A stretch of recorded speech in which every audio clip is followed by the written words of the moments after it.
Hello, we're back with Grime. That's the intro. Moving on. All right. Yeah, 40 minutes to... I would genuinely be very impressed if you were able to beat this boss in 40 minutes. We'll see. This boss is specifically punishing for strength builds. Every fucking thing in the game is punishing against strength builds. That's not true. The amalgam was fine. The bird was fine. Yeah, but when you're fighting boss... the mothers was punishing, but you know the mothers are the mothers. Mother. Anyway, Saba, did you see the city? Because I think you left before we got No, I was here. Oh, you were. She was not here. She was in chat though. I guess that's what I mean. Yeah. So yeah, we don't really need to repeat the entire diatribe that I went on when we were here last week or whatever, but yeah, I find this area of the game to be wildly fascinating, just in multiple ways, like philosophically and world building wise. I like their clothes. I like their clothes. That's why we're wearing their clothes. Exactly. And once again, he is literally wearing that guy's set.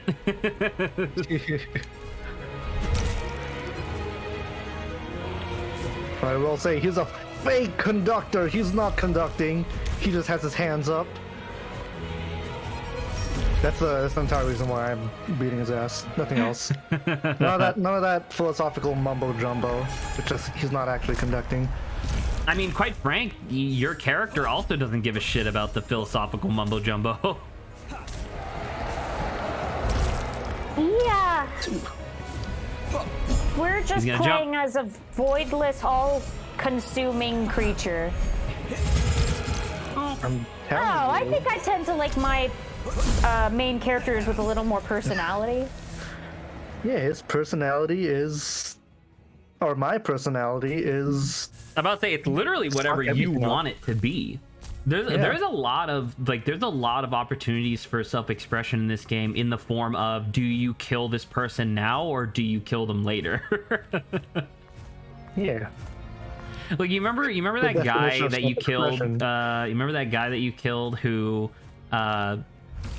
was like, "Please eat me, me," and it was like kind of awkward. You can just choose to walk away. Yeah, but then that's not doing what he wants. I know, but it's like, almost more cruel. Yeah, exactly. Now, I will actually take this opportunity to say that one of the reasons why, because, like, you know, I was saying, like, over and over, like, oh, there's a thing in the city that you have to see before we end the stream or whatever. It was that guy. But I remembered it being very different the last time that I played. I don't think that it's the case. Maybe I just misremembered it. But the way that I remembered that working was that it was a guy who was like... It was like a bunch of people with just pure mass, like on platters. And they would walk up to you and just like, here you go, here you go, here you go, here you go. Just giving you a bunch, right?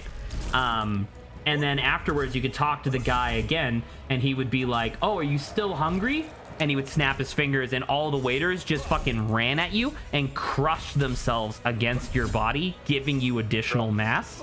And then you could talk to the guy one last time, and then he does the same thing, and so like, it was excellent serving you, sir. And then like would blow himself up. Now, evidently, that doesn't exist. But I remember it vividly because I remember being really weirded out by it. Like, I don't like the idea of people killing themselves for my pleasure. You have a fantastic talent on exaggerating the memories that you have. I think so, because when you went, because you remember the guy who just had like a table full of like the rocks, and you just ate the rocks or whatever. Yeah. That's what I remember that being part of the platter thing. Ah, combination. You know what? That makes sense. So maybe.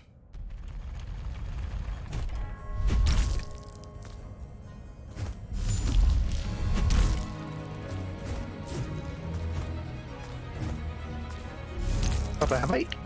Are you okay? All right, don't pull, I guess. Saba, did I ask you what the name of your cat was gonna be? I believe I told you, yeah. Do you want me to repeat it, as you've probably forgotten? Perhaps. Oh yeah, we called her Tamina. Tamina, right. I knew it was a T word. Can you pull, my man? Not this time, sir. Lawrence didn't even make it to the final combat arena.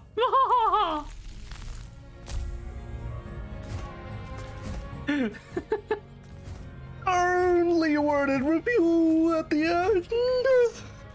Lawrence is bad at the video game and blames everything but his own mediocrity. No.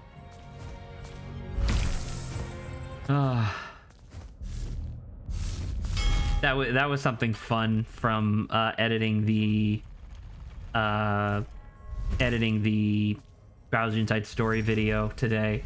Was how many times how many times I ended up leaving stuff in where it's just me either like not paying attention or just genuinely fucking up in the game. It's just me quietly going, I'm bad at the video game.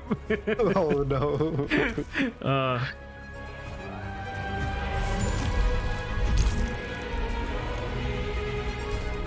Okay. I got a banter topic so that way Lawrence can just focus on the fight. Sure. You exhale like this is a bad thing. No, I was just moving stuff around. I exhale because I need to breathe. Nah. Who needs to breathe these days? That's why we have vapes. I know, I got an old school body, unlike you techie new school body people. Your statement makes no sense. Anyway, my question is, how out of touch would an immortal being, whether it be like a ghost or a vampire or what have you, how out of touch would they be with the modern day? It depends on if they grew up with the modern day, because no, but what I'm saying is that like one of the reasons why like older folk don't really connect with the younger generation, like, because the thing is that like you have like a young culture that eventually homogenizes into a variant of an adult culture, right? But depending on like what people are, you can block that, by the way.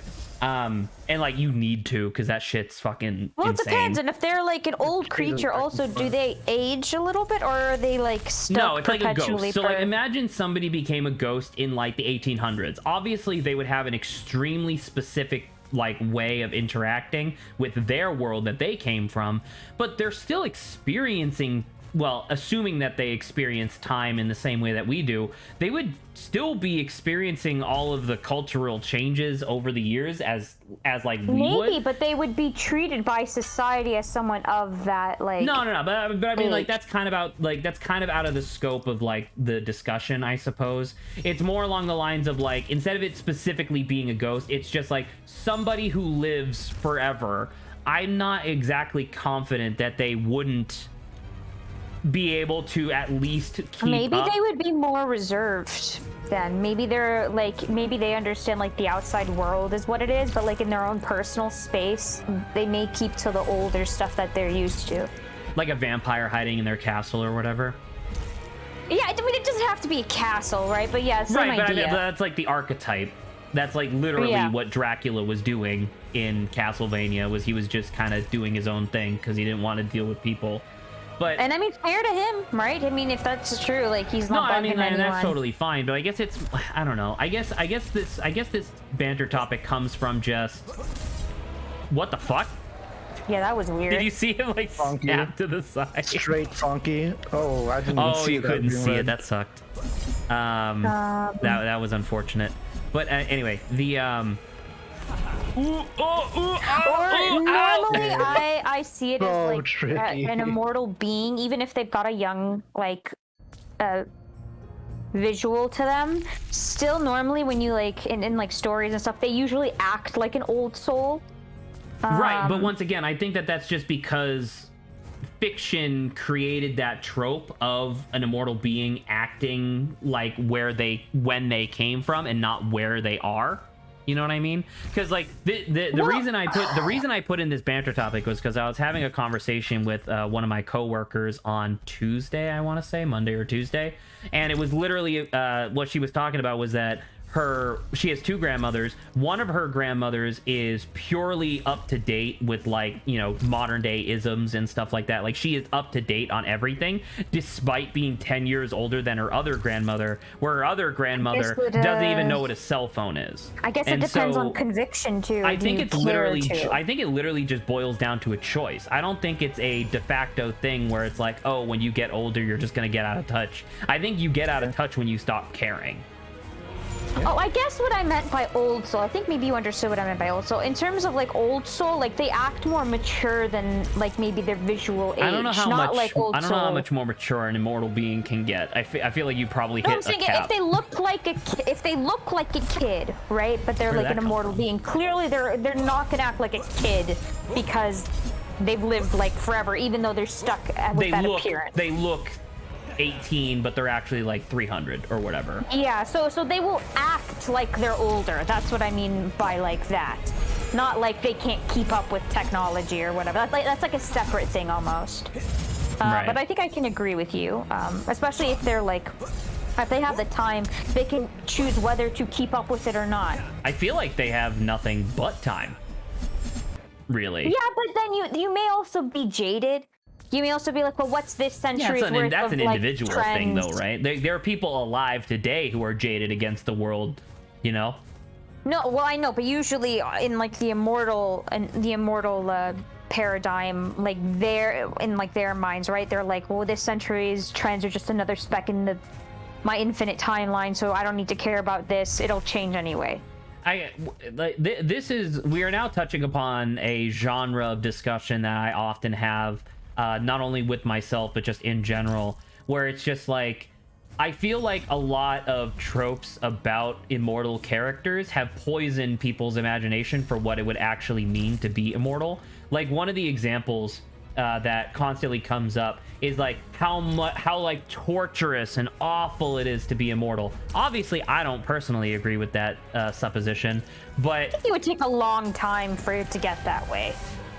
I think that, once again, I think that that's purely perspective, right? Like well, it depends. If you have no family point, and if you have no attachments, because I feel like the attachments is the point, but right? you can make more attachments. Well, sure, but you're going to just lose. The constant cycle of gaining and losing attachments can wear someone down.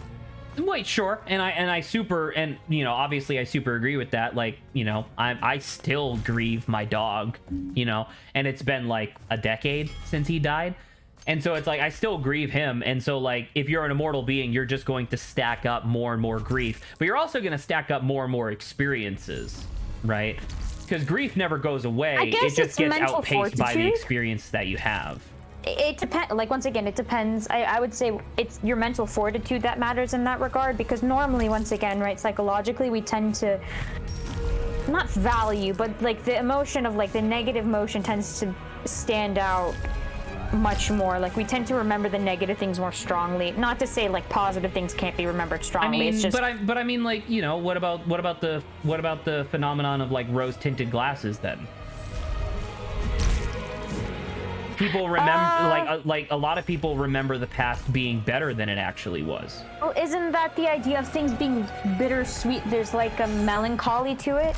I mean, sure, but once it, I mean, yeah, but like, is that not exactly what we were just talking about? The idea of like, I don't know if people necessarily remember the past being worse than it is. I think that on average, people remember the past being better than it was. Well, sure, but then in that moment, though, you tend to suffer more strongly because you're not in the past, you're in the present. I mean, sure, but I think, but once again, and this is like coming from a guy who's constantly thinking about his own mortality, I feel like the reason why I think the reason why some nostalgia can be like bittersweet and whatnot is because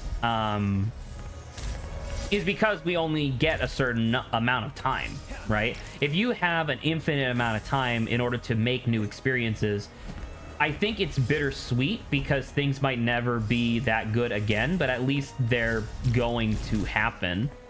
Like, does that make any sense, what I just said? I mean, I kind of get it, but then on the other hand, my mind still goes back to, like, every loss you feel is individual, and nothing could make up for that loss. Because I guess this is just a personal perspective from me, because, like, I could definitely, like, if I was, like, a vampire or whatever, I could absolutely... Woof.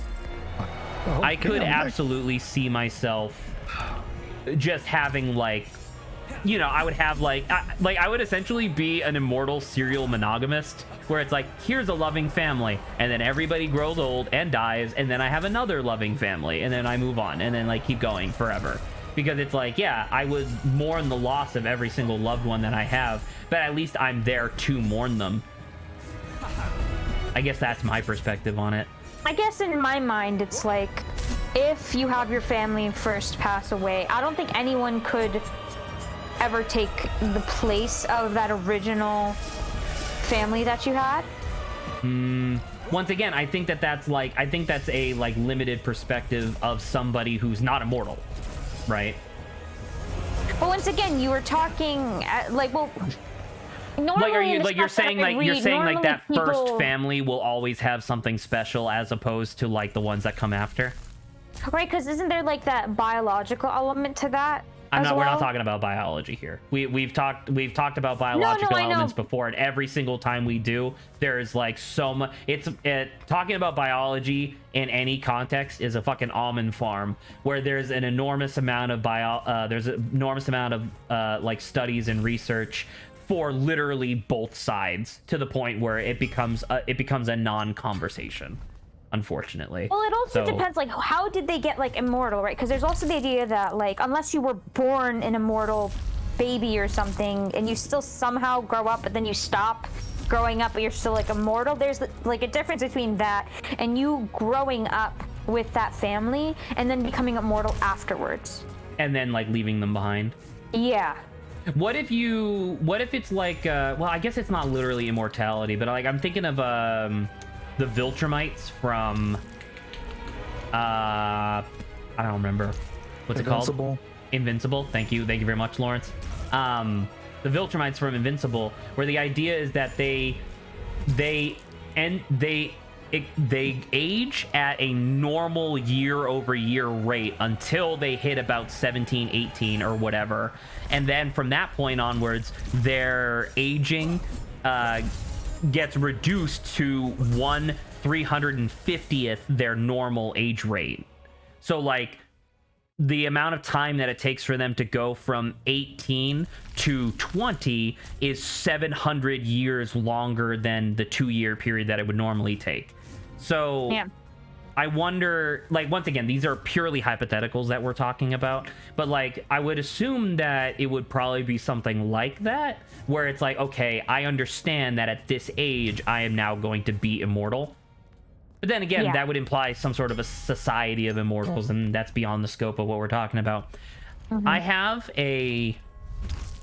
a subsequent question that builds into this that I wanted to bring up.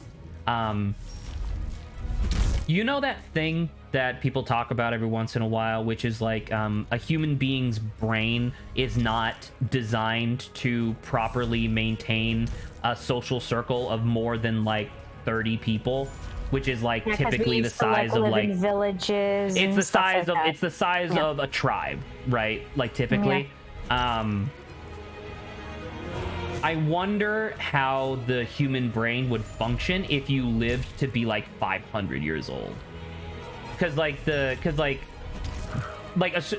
lot of the stuff that happens to the human brain as you get older is purely because of deterioration, right? Like, literally your neurons fall apart. But what if they never fell apart? The phase of the life would just shift to be longer. Like, you're going to be a kid longer, or, like... You're talking about mentally? Yeah, mentally, or... I don't know how long it takes for I think to I don't physically catch know up, I don't but- know if you would stay a kid for longer. I feel like you would just essentially mentally become an adult eventually, and then just keep being an adult forever. Or just the process of like getting to that point of like from kid to adult, I feel like elongates.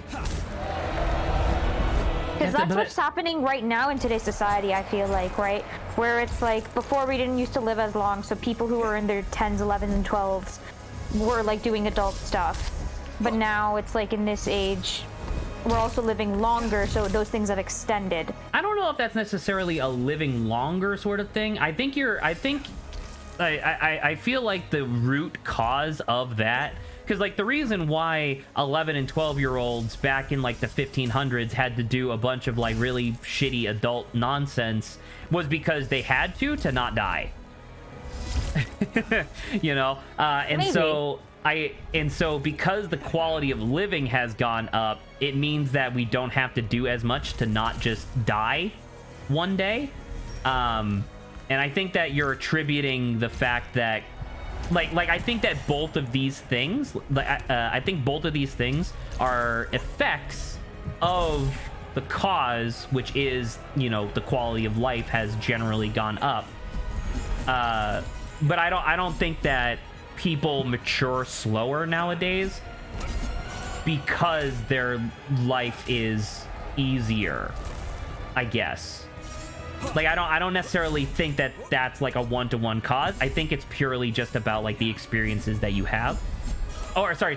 Maybe. I totally missaid what I was saying. I don't think that people mature slower because they live longer. I think they live longer because life is easier, and then they mature slower because life is easier. Does that make sense? Like, I think that And the cause maybe, is life is that's easier an as interesting way of opposed to thinking the other about two it. things being connected. And like I said, it could be. So maybe. Could be a bit of both too, Good you know? job, Lawrence. So every time I look at the health bar, you got a little bit like more each time. So He's so tanky. it's a lot of health. It's a lot of health. It's true. But yeah. What was I saying? But yeah. You know, I was just thinking about it because it's like there's a lot of media where you have like immortal characters who say like, you know, like, oh, this, that, and the other thing. And it's like, I genuinely wonder what it would be. Obviously, once again, I have personal reasons for why I want to be immortal, but I really do wonder what it would do to somebody's mind to live forever. Because like, I remember I saw, 100%. there was a discussion that I had previously, and I had seen the same response before, where somebody was like, well, if you lived forever, what about when the universe is dead and you're just floating around in cold space, like unable to die? And I'm like, you realize how many fucking quadrillions of years away that is? Like, you and I will probably live to be 80 on this earth. Could you imagine what kind of bullshit you can get up to in 8 quadrillion years? You know, like you could probably figure out a bunch of shit and solve these problems lickety split eventually.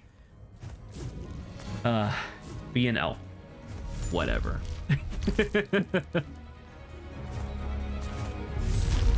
I mean, I think a lot, I don't like, you know, read every immortal story, but I think a lot of them are pretty good in what it's like. Because it's like, on one hand, I think most of them are like, you get less emotional over time. Because like, You get numb to stuff. Yeah. I feel like think that that's one like a probably reasonable makes thing. sense. I just realized that the spotlight follows you. Yeah, it's cool. I never noticed that before, because I guess the last time I was here, I was trying not to die. But yeah, So- sorry, Sab, I didn't mean to get... I did cut you off. No, but, I'm just saying that like most art, like the reading-wise interpretation of that stuff, I find pretty like reasonable in terms of its imagination of what it would be like if you were immortal. I disagree.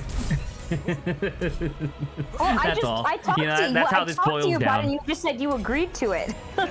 You're like, that makes sense. Right. The one aspect, you said... But then your next statement was most writing aspects when it comes to immortal, like, That I've characters seen. that... Sure. Sure. Then I guess you and Yeah, I have 'cause seen I've very seen, different things. Because I've seen a bunch of like you said, you get jaded over time and like you get tired of things as well. So You probably maybe, yeah. would get really frustrated because, like, I'm getting really frustrated just nowadays because I'm seeing people repeat the same mistakes that they made like 50 years ago.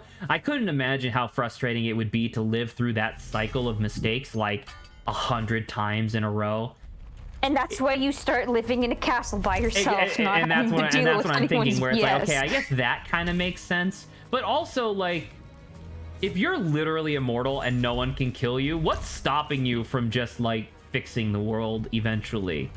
I guess, you know what? I think the thing that's stopping you from fixing the world is 8 billion other people who are actively trying to not fix the world. Never mind. Yeah. I guess that kind of works. So I think being immortal would be great purely because you wouldn't have to, like, I don't know. Do they? I guess they do arrest you for not paying, like, taxes and shit, right? it depends. If you're off the grid, you don't have to do any of that. And Live if in a you're castle. immortal, it's really easy to live off the grid. Oh, Yeah, after a certain amount of time. Once again, in a castle far away, you just got to build up your defenses around the castle. Right, but that's a lot of work, right? It's a lot of work that you then have to Hey, you're maintain immortal. forever. If that's, I mean, who knows if you have to maintain? Maybe you could just make, I don't know, the woods really confusing around you, and then like It's you don't not have to deal magic. confusing. Well, no, it may not be magic. I'm talking about, like, you know, like there's a type of woods in Japan. What is it? But it's like it's very easy to get lost in there. So you're saying, like, stick a castle in there? What's Yeah. stopping them from just burning the woods down? I mean, Like, if they figured genuinely out want there to was, get like, a you, they're woods just gonna thing, burn it down. maybe, but if they don't know you're there to begin with, well, there would be no need to burn it down, because why would they burn it down if they don't know? That's true. Because, like, the thing I was thinking of was, like, if I was immortal today, I would immediately just be like, fuck you. I'm just gonna, like, play video games all day, watch every movie ever created, and I'm just gonna, like, have a great time just enjoying myself, right? But then I think about it, and it's like, well, I still need to pay for, like, my internet. And I still need to pay for, like, a lot of stuff. Like, there's a lot of stuff that you would still have to pay, like, infinite money you still for. need financials. Right? So it's like, does that mean that I would have to work for, like, 300 years and, like, invest money and then wait for it to, like I'd have to, like, wait 300 years for my investments to finally, like, blossom and I become, like, a billionaire? Because, like, we talked about it before, but, like, Jeff Bezos has more money than 1,000 people could spend in 1,000 lifetimes, and he makes that, like, every year. And so it's like, man, if only I was an immortal person with that much money, then I literally would never have to think about money ever again. But, you know, whatever. Damn.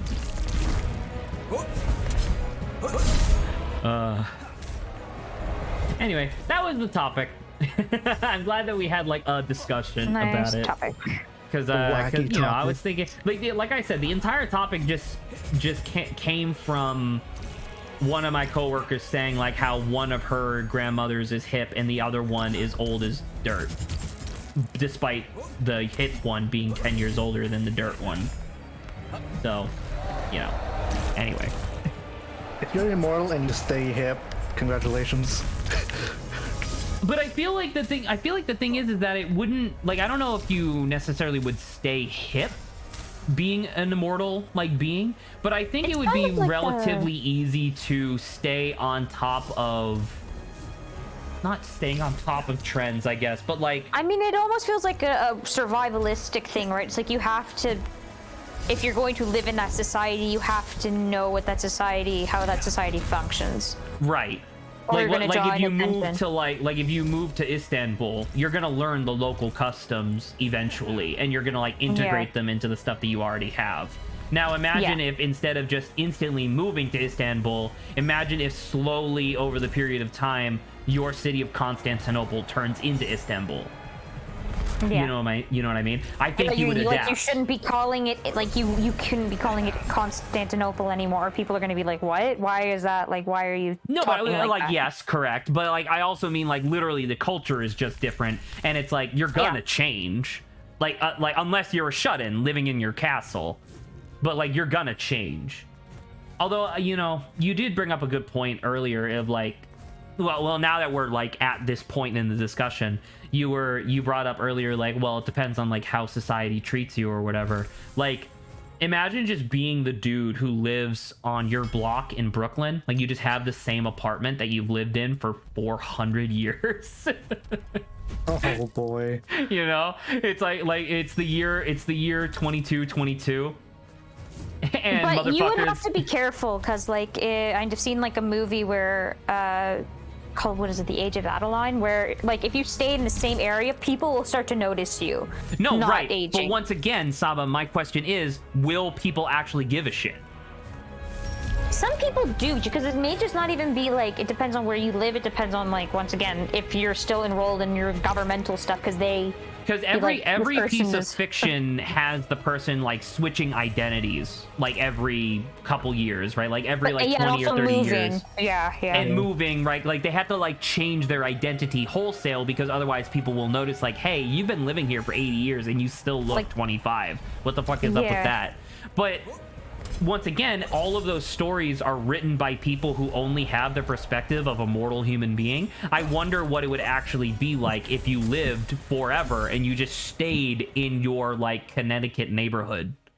Like if you just moved into an Arizona town and stayed there until Arizona was wiped off the map, I wonder if people would notice.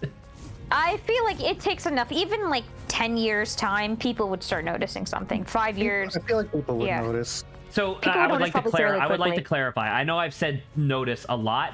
I would like to reiterate. I wonder if people would do anything about it. You would. I think yes, sure. because I think people People don't did think worse for themselves. less weird stuff. Yeah. Oh my god, People someone get moved into in? other people's business for less weird stuff. Like 50 years ago. Huh? Someone moved in and their skin is darker? Well, okay, Fucking- like that's. get I mean, those. yeah, but that's. I mean, I guess you're right. Like, I don't know. I'm just wondering, like, what people would do. Like, I think they would get into your I- business, and then they would call you're the probably government, right. A lot and of then the religious government fruitcakes start would probably looking be at you. like, "Oh, you're a demon because you can't Yeah. be Jesus, so you must be a demon." Yeah. Right? Yeah, I Yeah, guess that makes there's sense. that, and then there's the government that could come after you And try be to be like, hey, we're just gonna do a bunch of really like we're gonna classify you as non-human because you don't die anymore. yeah. So Actually, you know what? I wonder if I would allow them to do that. Like, if I literally can't die, I don't know exactly what that means. But if I could, I feel would like let they them. maybe I would not probably give you a let them choice sedate anyway. me and then just use me for like medical experiments. I mean, that's very nice of you. That's very nice. Well, because it's like, because you know what? One of the most disappointing things that I learned about World War II was.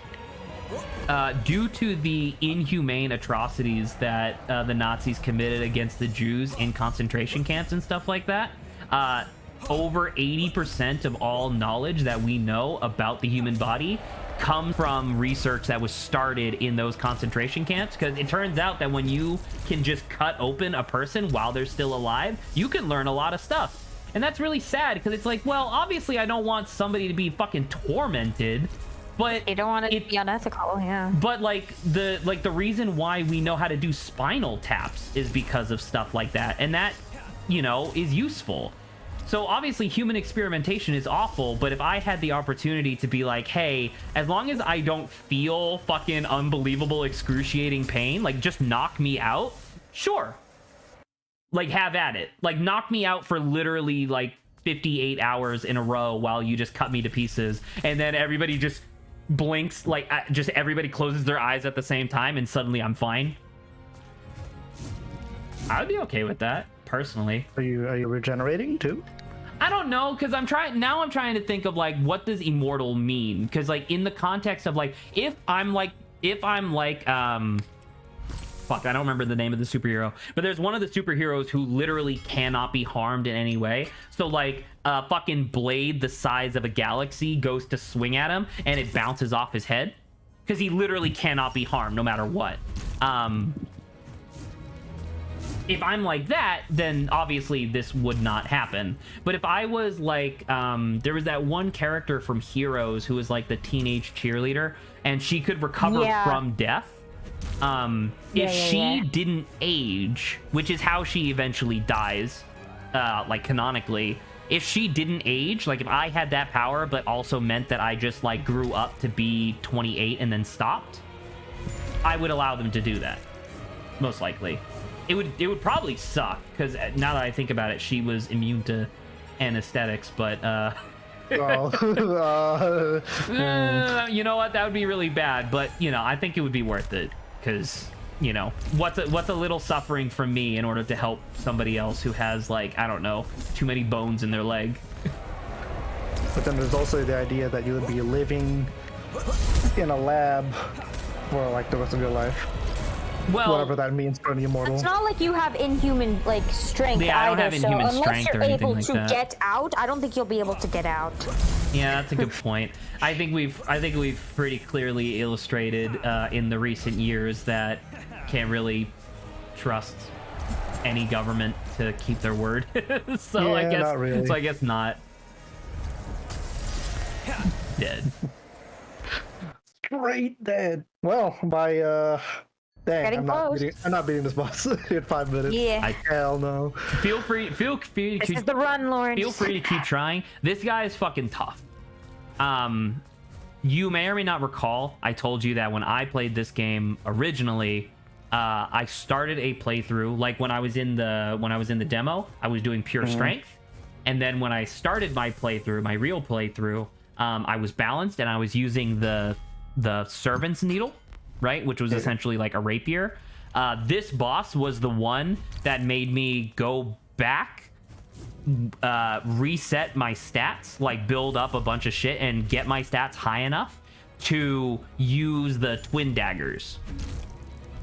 The OP twin daggers. Because when you use the special and strike them together, you double your damage, and believe me, this guy could use it a lot.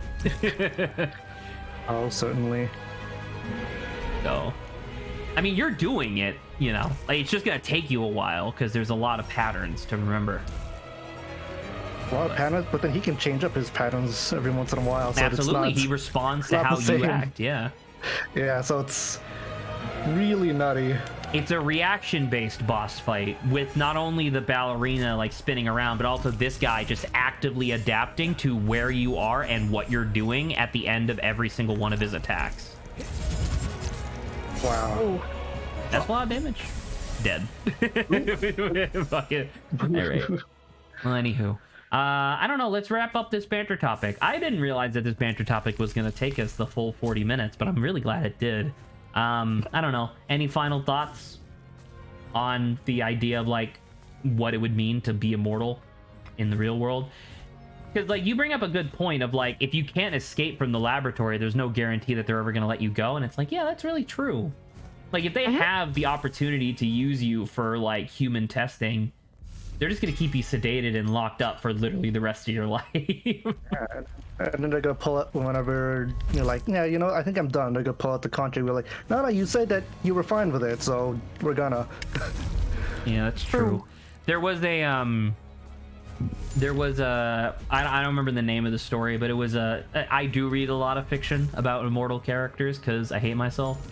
And there was this one where it was this Russian guy who was born in the 20s, I want to say. So in the 50s, he joined a like Russian rebellion to fight back against like the Soviets and whatnot. And as part of that, they locked him up in a gulag. And the thing was that he was so like, it was literally like chain him up, lock him away, throw away the key, and never think about him again. And so he was stuck in that gulag for literally 400 years, where the shackles on his wrist finally degraded and rusted enough that he could break them. Well, And it was he like, got out. And it's like, you have the time, but it does suck that you just missed 400 years of, like, human society. You know? Because some asshole decided to lock you up and no one knew you were there. You would have to be, like, super careful about everything that you do, because somebody could, like, imagine somebody takes you out to the middle of the ocean, straps, like, 400 pounds of whatever to your foot, like, shackles it to your foot, and then throws you to the bottom of the ocean. You're immortal. You're cold. It's dark. It hurts a lot, and you're not dying. What's that one movie by Charlize Theron that had that exact plot? Yeah, the Guard, I think, maybe? Yeah, the old guard. There you go. That was depressing. Yeah, that was idea. That was a sad fate. I think she was put into an Iron Maiden, Zach, and then pushed into, like, the water. Yep. Yeah, that's really sad. But once again, I will reiterate that most of the problems that we're able to identify with being immortal come from the fact that humans suck. Yeah. Because if everybody was just nice, it would be really awesome to be immortal. One more attempt, Lawrence. Yeah, this is my last attempt. And this attempt is gonna work. Beat him. Yeah. This is it. I like you collecting your one ardor every time for that literally 0.1% increase, I think. Yeah. All this 0.1 increase is going to kick your arm lagging. This is already a bad start. This is a bad start. Oh no, Lawrence. That was the attempt. Big lags. It's 7 now. All right. So it's time. Yep. I'm gonna say, so obviously we're gonna end it here. I'm going to say that I don't think I'm going to give you the opportunity to do this again tomorrow. I don't think that doing like an hour and then stopping and then an hour and then stopping is going to be enough to beat this guy. I think you're gonna need to, like, maybe step away from this area and beef up your character a little bit. I'm not saying switch weapons or anything. I'm saying, like, you do have access to things that you can find to get more mass or get whatever. Like, there's stuff that you can do. Might suggest that. I don't know how you're feeling about that. If you want to take another 40 minutes to, like, crack your head against this guy, feel free. Who knows? Maybe you'll beat him. You beat the fucking Misbegotten Amalgam. You know what I mean? You beat Shapely Findus. So it's like, this guy is rated, like, in terms of, like, community difficulty, he's rated lower than Misbegotten Amalgam. This is good. That's all I need to hear, brother. You know what I mean? So it's like, if you want to keep going, feel free. You can keep going. But I think we're gonna wait until Sunday to come back to this, and then tomorrow, I don't know, might just chill and do, like, some Monster Hunter or something. Just like a little ditty, because I could use a break from Grime a little bit. I think the channel analytics would also do well to have less Grime on the channel. Grime. So, no one's having fun with this. We're all feeling what Lawrence is feeling. Genuinely, I think one of the reasons why, like, the reoccurring people who, like, come back to, like, watch the stuff that we do, I think they like the delightful nature of some of the stuff that we do, but then the whole point of Grime is that it's hard and Lawrence is having a tough time. Like, once again, I'll reiterate that I had, like, predictions for how long it was going to take Lawrence to beat Grime, because Lawrence, like, fucking breezed through the Amalgam. He beat the Mothers in, like, 3 tries or whatever, and I was like, oh, this is going to be easy. He'll be done in, like, 3 weeks. And then it was like, we were back 1 week, and then we were off the next Sunday. And then we were back, and Lawrence had to, like, relearn all of his shit. And then he immediately went into fucking Blight Town, and it was, like, the entire playthrough ground to a halt. Like, Lawrence fucking threw on the emergency brake, being like, wait a minute! This game sucks! And I'm like, no, I promise it's good! I feel like I'm going insane. Anyway, good night, everybody. We'll be back for Professor Layton post-game tomorrow. And then after that, we'll just chill out with some Monster Hunter Rise, do some banter topics and stuff. But anywho, yep. Good night, everybody. See you tomorrow. See you tomorrow.